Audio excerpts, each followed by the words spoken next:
Welcome everyone, this is Pilot Needles and you're listening to LOTRO Players News, where we take a look at lasers and LOTRO and here at LOTRO Players. This week we have with us Krister Hello. and Cinders.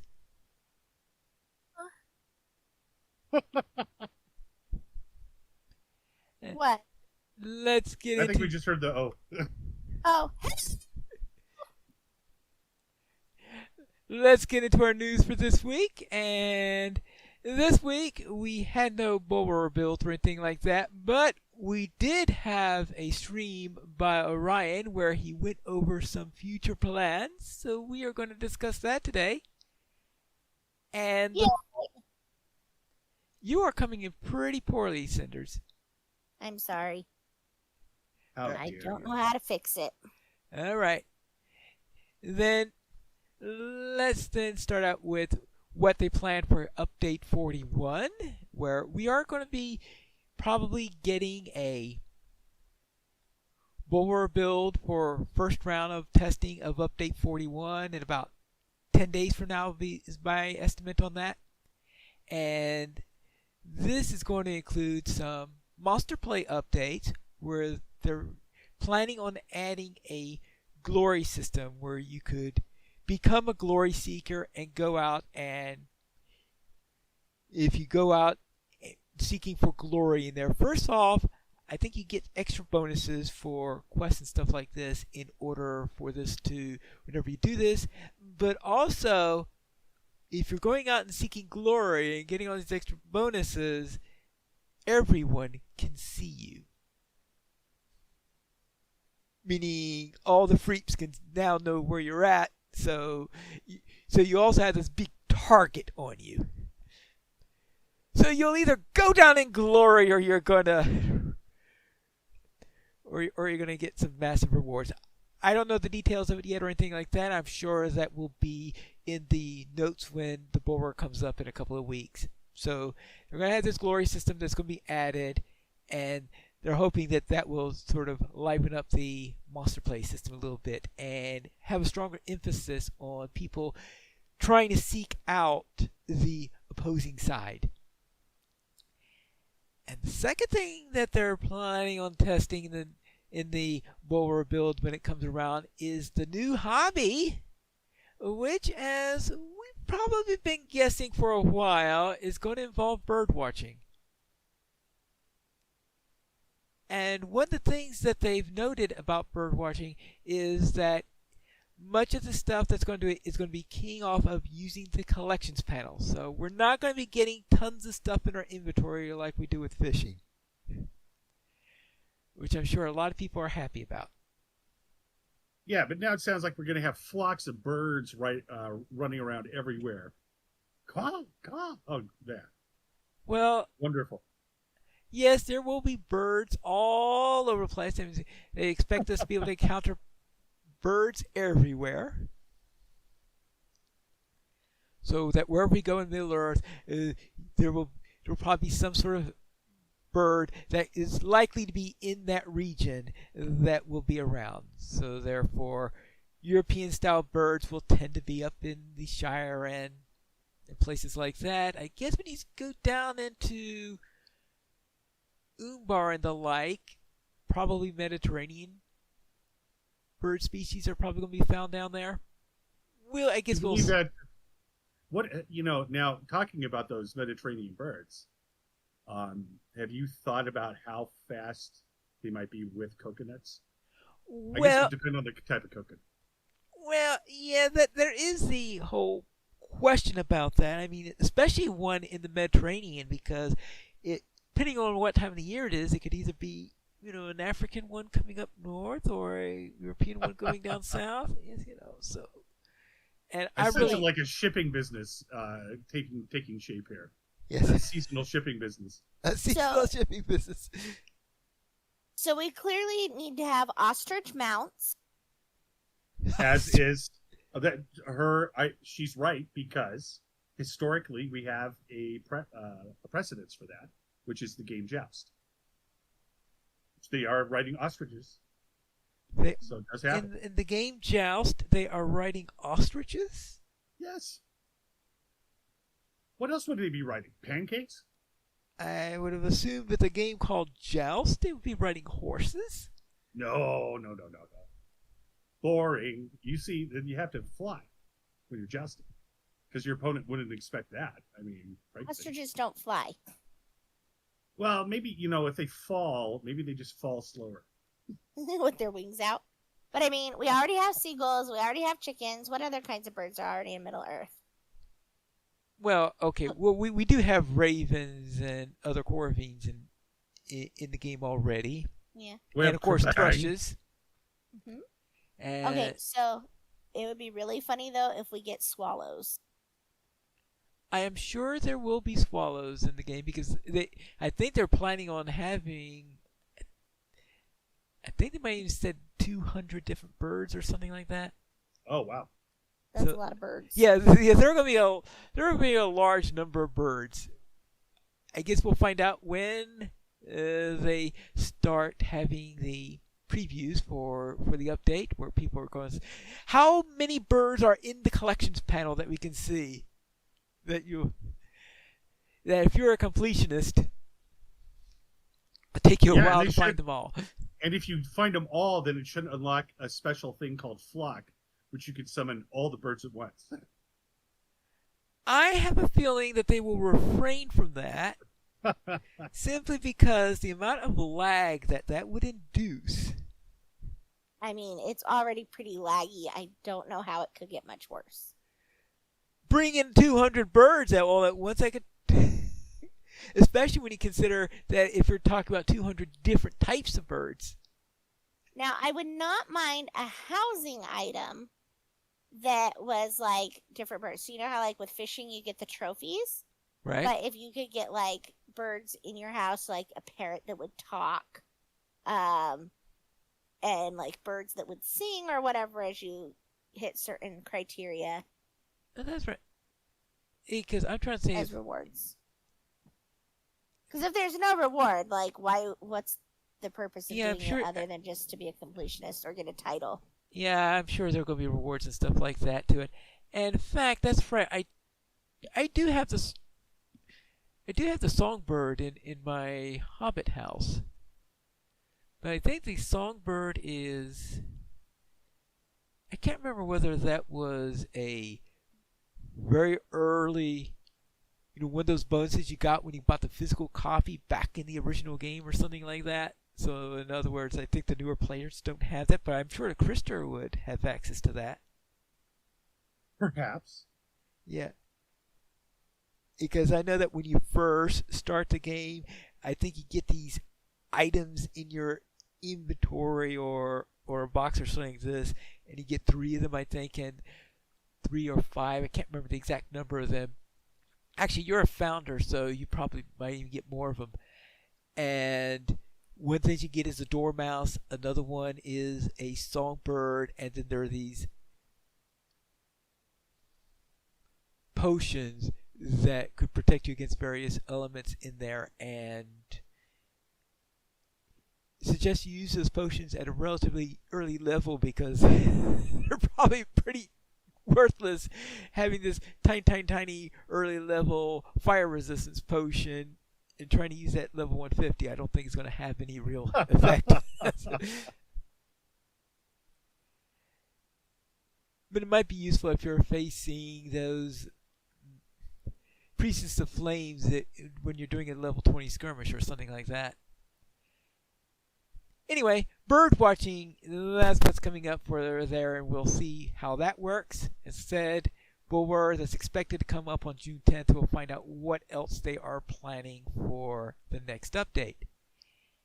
And they say that in Update 42, which is going to be the expansion, that's when they're expecting to have the Elf Avatar update. And Orion also announced that they are working on the next crafting event. Yeah, I know. What's it going to be? So we hope it works the first time this time, right?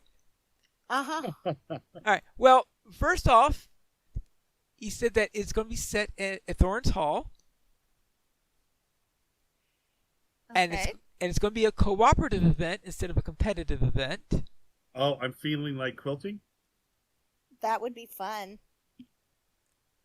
Well, no. In fact, they were going to have 3 categories for this. One of them is, since this is Thorns Hall, prospecting. So you'll be doing some work for the prospectors.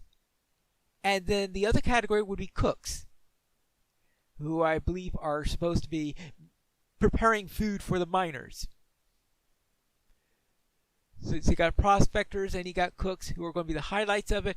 And they're also going to have a set of quests that are suitable for everyone else. One who's not a prospector and not a cook. And that you could do that so that everybody has a chance to participate and you don't have to be one of the professions in question. Okay. So it'll be a little bit more open and a little bit less competitive, shall we say. And I'm trying to think, was there anything else they said about that?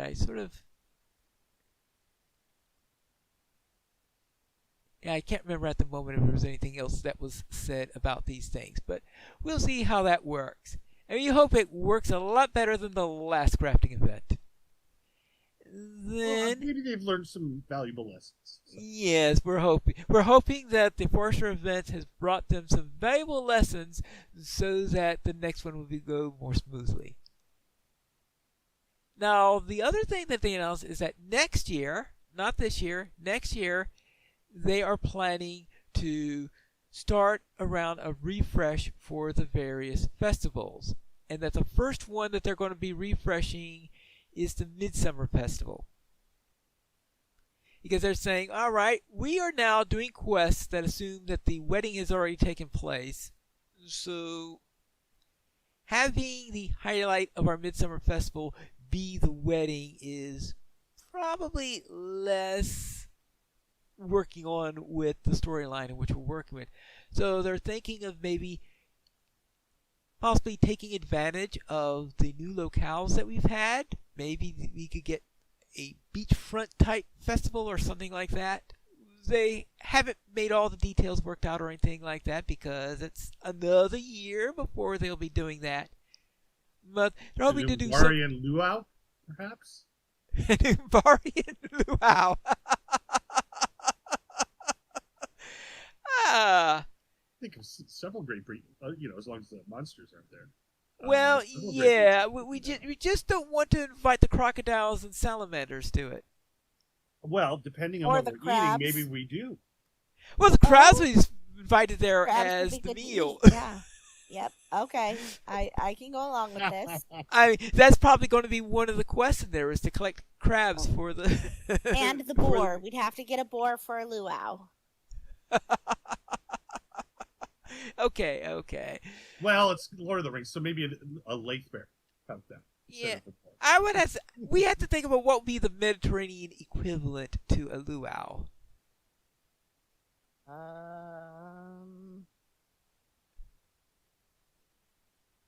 I don't really have an answer to that. Let me find out. I'm sure there is. I mean, think people cooking meat on a beach is not exclusive to any particular, of course it'd be hard to find a non-beach location. well, yes, okay, so someplace like in Sicily or in Tunisia where perhaps... Yeah, maybe just call it the barbecue or party at the beach. At the party at the beach, yes.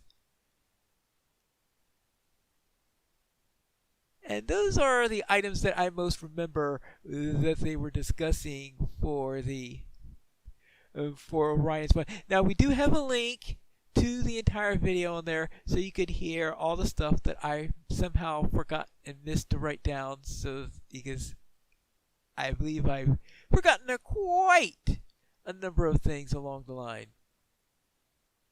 And of course, some of the things he talked about were, of course, ideas that they have and not necessarily things. The earlier it came in the show, the more solid the plans are. Like what they're playing on the Update 41, those are pretty solid because they're getting ready for that in that. But when it comes to ideas that they have or bringing in next year, obviously those are all going to be subject to change about 3 times before it gets implemented. And that is, oh yes, of course, next week on June 5th, Scenario will be taking a casual stroll through Honorian. And when I say Honorian, they officially put it down as Far Honorian and Minas Tirith. There's probably also going to be some trekking through Old Honorian also, I would assume, in all this, so that we'll be able to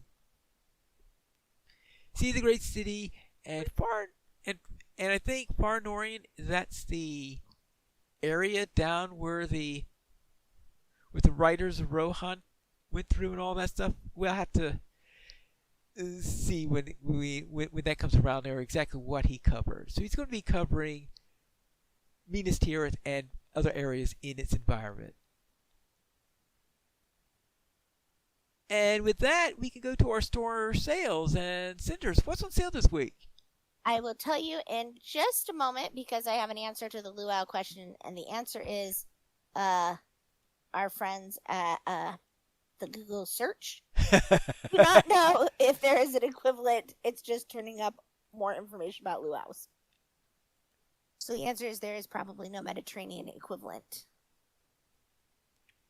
All right, store sales.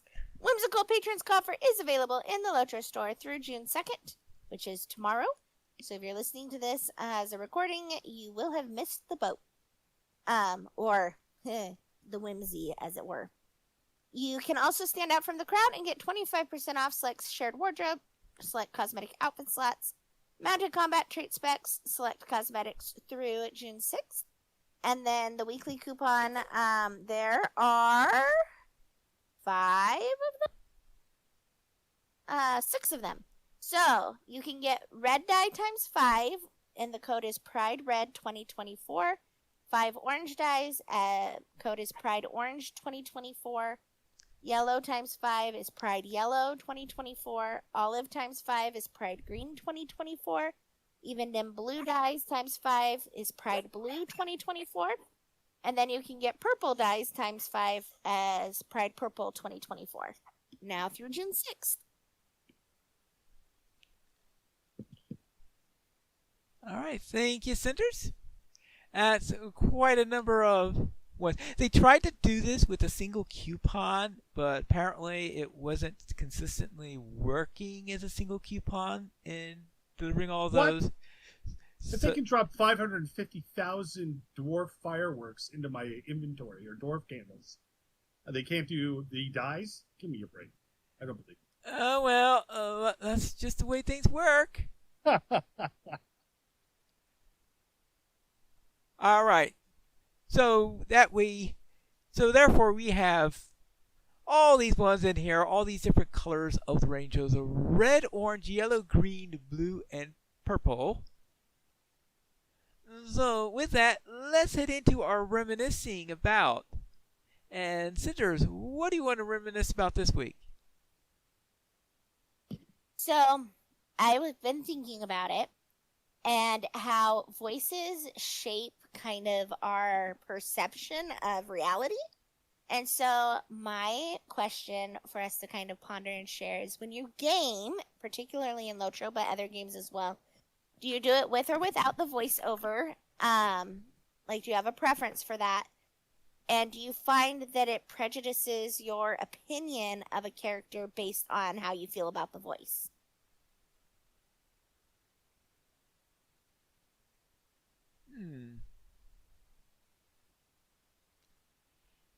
Interesting. Well, let's see. I generally listen to it with the voiceover, and I have sounds on in general. Usually I have them on relatively low setting, but it is enough for the voices to be audible. And I do this in LOTRO and DDO. In DDO, you've got this whole idea of a GM who is taking you through the adventure. So the person will be narrating a story as if they were the GM on there on this. So that helps on it because you've got this narrator going through various parts of the dungeon in that storyline in there, and that's on top of the voiceover. In fact, that's probably stronger than the voiceover in the element of what's there. In LOTRO, of course, you have the voiceovers in the instances. In ESO, everybody's got a voiceover. And in fact, I think that it's impossible to follow what's going on without the voiceovers in ESO. So if you don't like voiceovers, I suspect you could easily get lost in ESO. And if you're not paying attention to it or something like that, then I think you could easily get lost there without That the might voiceover. be that might be part of my problem with ESO is because I don't play with the voiceovers because I do have prejudices based on voices. And so, like, can you imagine if you had a character like Sauron, but it was voiced by somebody with a voice like mine?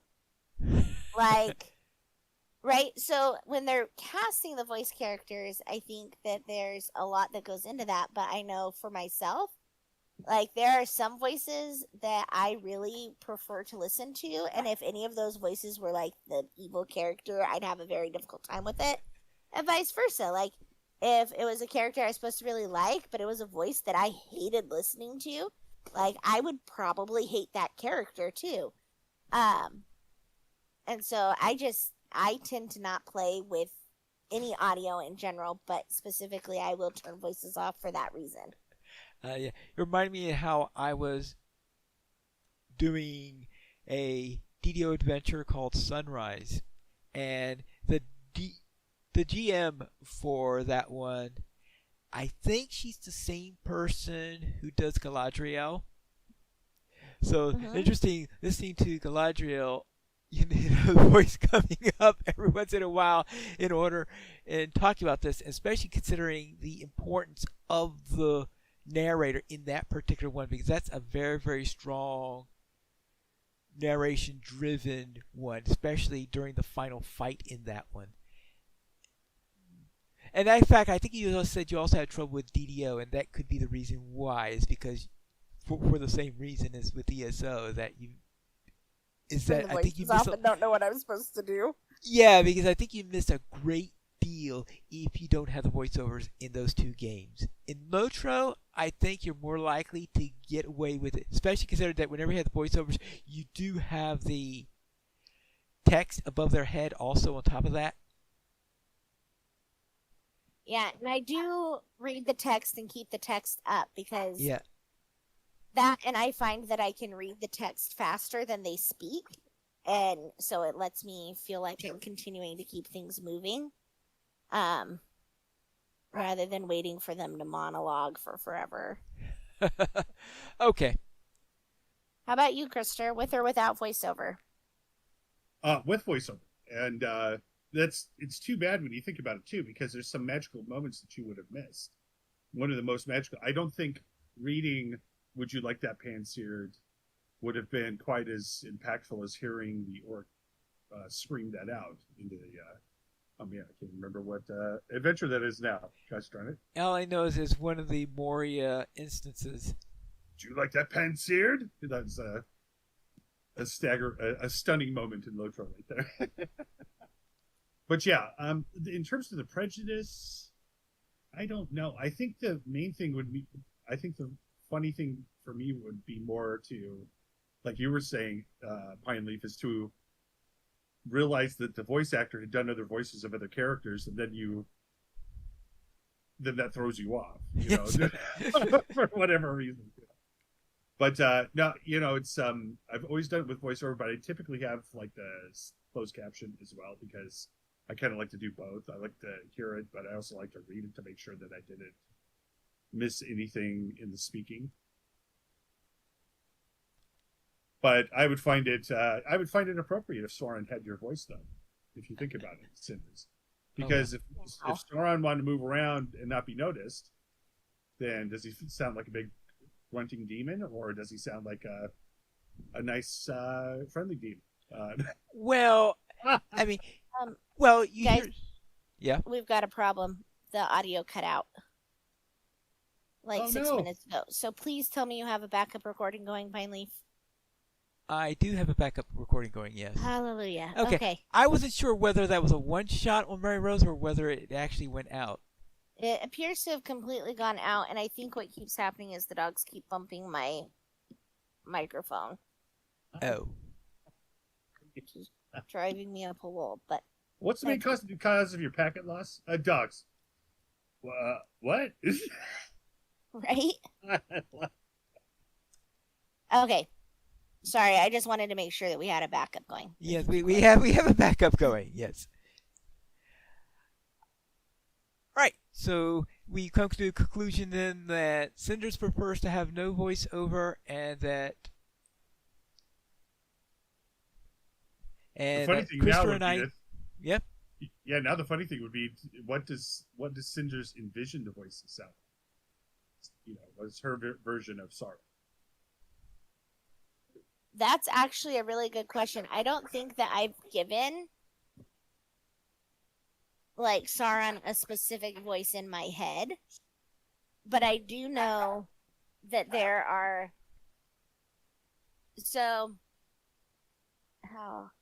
there are Broadway musicals that have a really almost nasally vocalist, female vocalist, that is just grating to listen to for me. And so like all of the female characters that are supposed to be evil, like that's kind of the voice they get ascribed.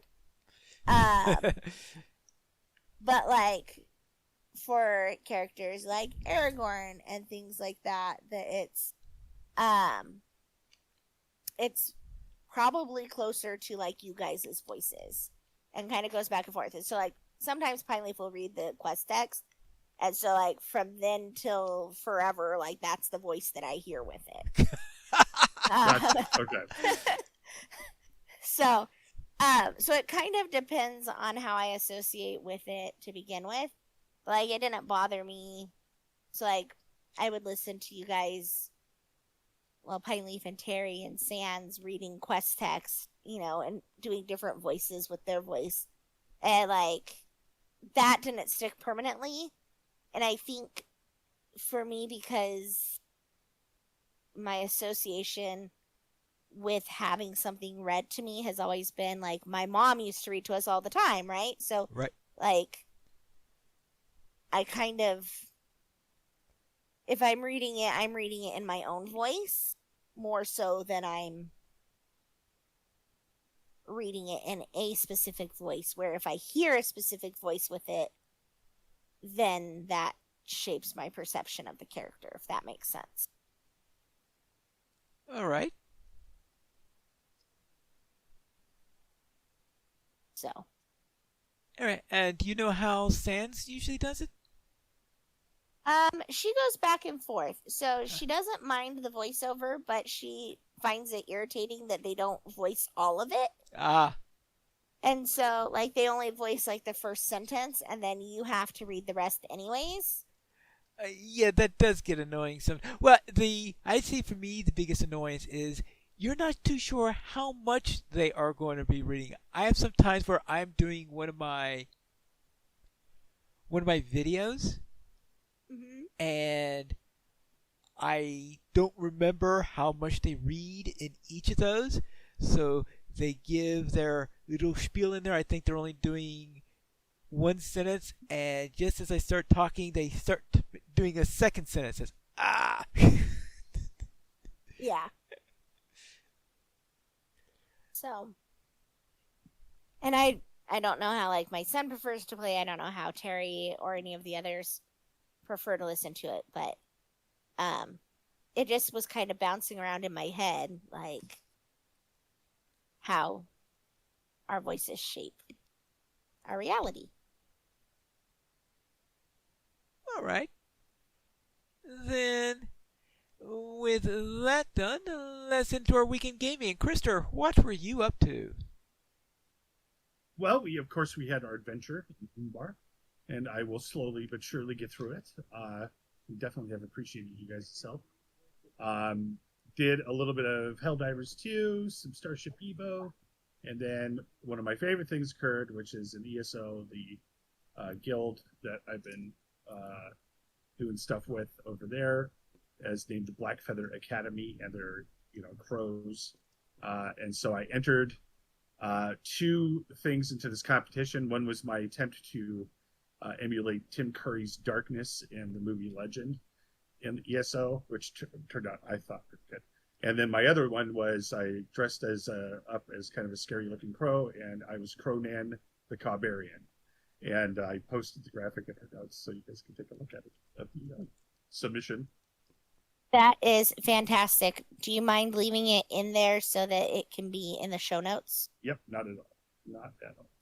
All right. But yeah, so that was my week. It's just things doing the return to the office. The one thing I've realized with return to office for me is that since all my friends and peers have already returned to the office, me complaining about returning to the office has garnered approximately zero sympathy.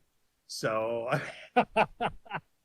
but it's just getting used to it at this point, settling into the new routine, and then I'll be back to my full gaming powers here soon. So, Cinders, what did you get? So I got to play some LOTRO with you and with Pineleaf, and actually made it to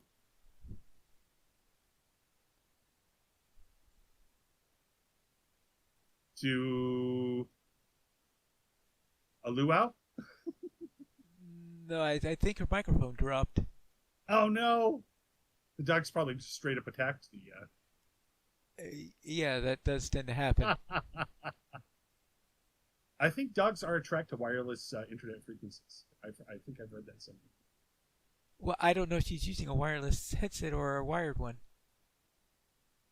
Yeah, I decided I went wireless for a while, and then I decided to go back to wired because nothing's worse than having your batteries go out in one of your devices at a crucial time. So,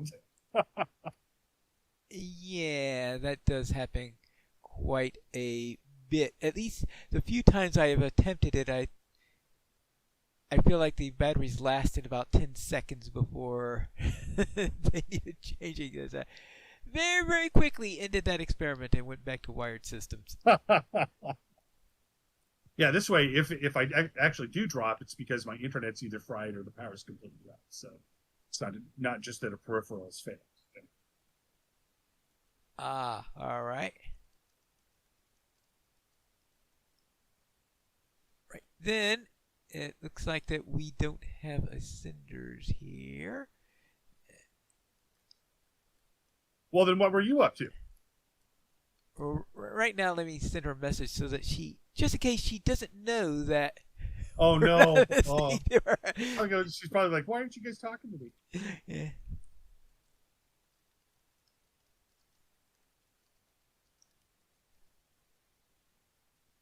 Okay. Anyway, so I guess we'll have to go into my week in gaming then. First off, my warden continued along in the story of the Kindred of the Coins, where I am doing those quests that they're slowly adding over the next few weeks. So they've finished the ones that you need for Call Tech. So I guess next week I'll be going on to the next member of the Kindred of the Coins.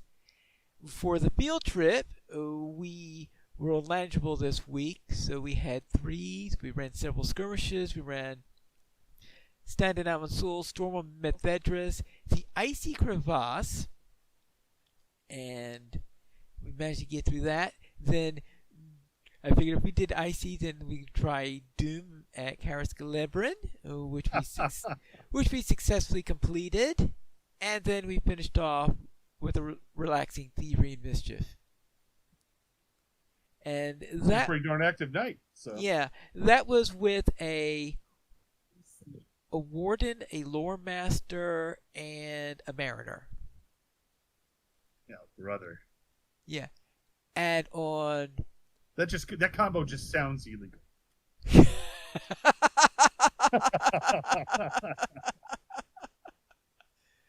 Yeah, sounds like a lot of malfeasance goes on with that group of people. Well, yeah, we managed to get through that. And then on Friday Night Fights, we had 6, so we ran Dormammu Thadress, then Pelargir, then Standard at Amansul.